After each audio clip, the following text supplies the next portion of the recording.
The major driver for obtaining further evidential information on biodegradability is due to the 122 million tonnes of plastics that enter the marine environment every year. Of that 122 million tonnes, 3.2 million tonnes is microplastics less than 5 millimetres in particle size.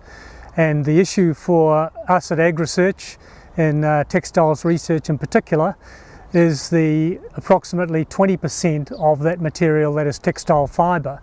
Our interest is in what is the relative rates of biodegradation of those textile fibres that are in the marine environment. This facility tests the biodegradation of test materials such as fibres, plastics, composites, chemicals, building materials. We look at how much of the material can be degraded by microbes in an environmental matrix, such as, for example, compost or seawater.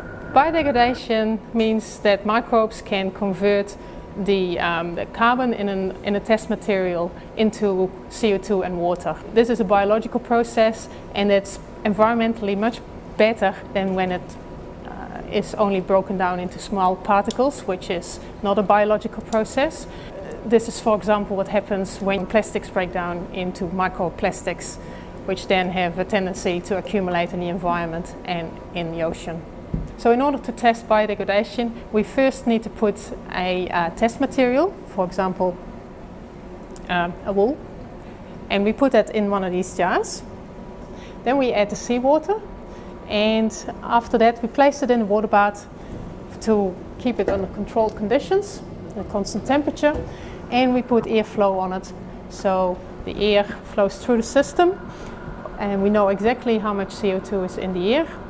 It goes into the jar, and then from the jar the microbes do their work. They consume the test material, turn it into CO2, and the CO2 is then that is produced is then caught in the outflow, which we then measure the CO2 with a gas analyzer. So we have the New Zealand Merino sample, Gertie, out of the reactor. So sample in, sample out. Yeah, and it's quite different. You see how it is coloured.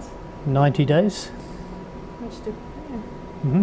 The work that we have underway at AgResearch and the future work that's being planned will be associated with many types of different textiles involved in industrial application, personal use textiles, interior textiles, transportation textiles. So there are many different constructs to look at and determine how the different types of fibres that are shedding from these fabrics degrade in the marine environment.